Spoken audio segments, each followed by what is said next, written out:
The last possibility that I want to discuss briefly, and I'm going to be going to the videotape shortly, is that I think we focus a lot on the performance of the digital as being the reason to get excited about this.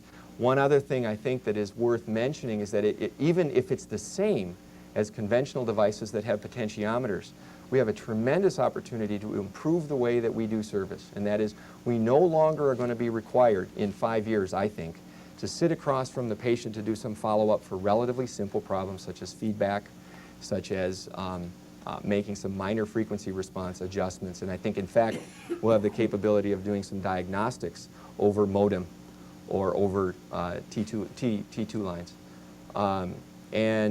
So now I'd like to roll the video. This is in Wabasha, one of the places we do outreach. What new technology do you have at your disposal now that you're using for this that you didn't have before? I mean, what is the technology?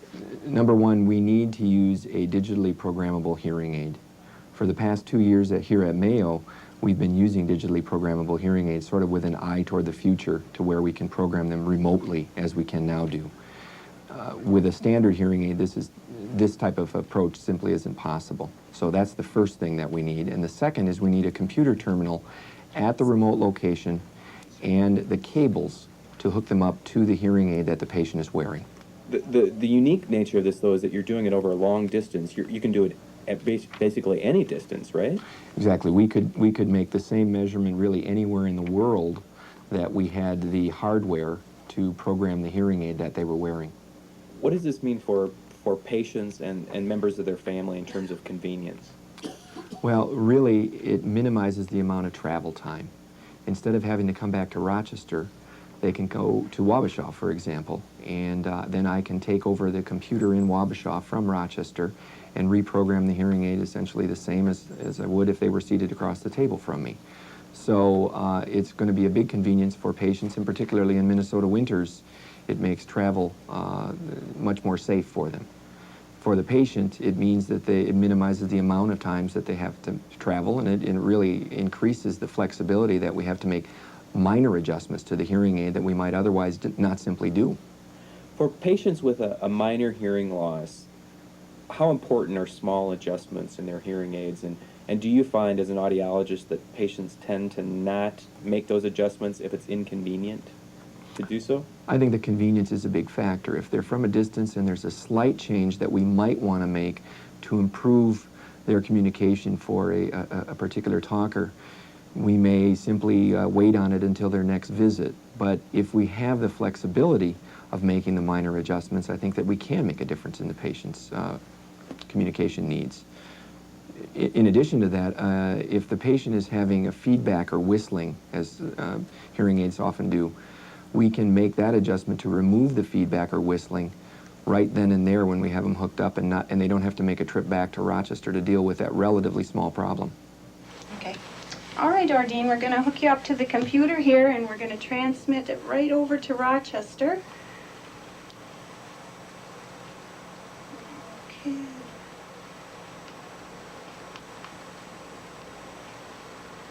Okay. We'll call him here.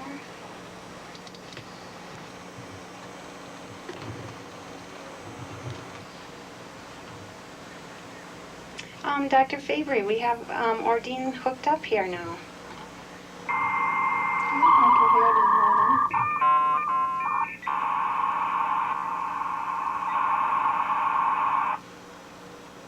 Okay.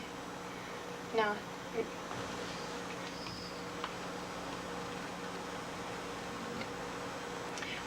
Is it the loud sounds that have been uncomfortable, Ordine? Yeah. Here, I'm back in Rochester.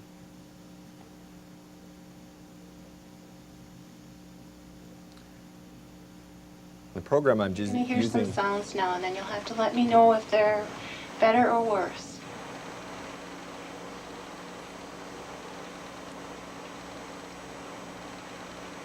The program I'm using allows me to control the computer from Rochester. PC anywhere.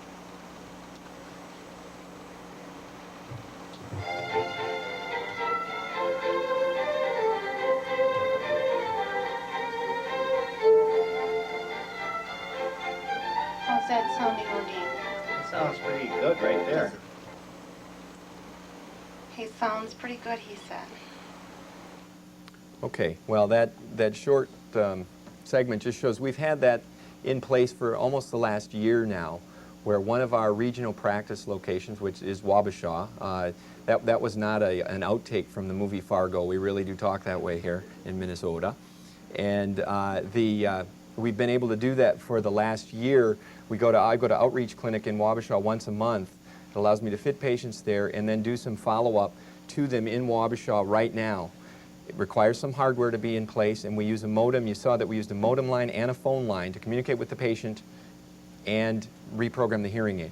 We presently now in Mayo have the capabilities in the 16 or so regional practices around Rochester. We have T1 lines, network lines, that can carry audio and video data to patients about 100 times faster than what you can do on the modem.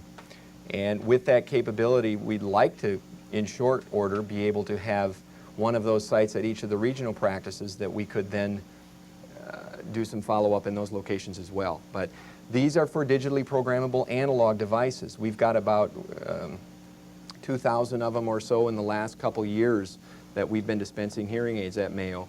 And I think it requires that you have the capability of plugging them in rather than adjusting a screwdriver at that distance. But with roughly 2,000 patients out there or so now, we find that it's, I think, incredibly exciting to be able to think about the fact that at some point we're going to be able to dispense a digital hearing aid to a patient, hand them a cable and the software. They can go home and we can link up over their own hearing aid and a modem from their own home. It's going to change the way we do things. Now, I am encumbered to talk about a couple pitfalls. Daryl covered many of the ones I wanted to.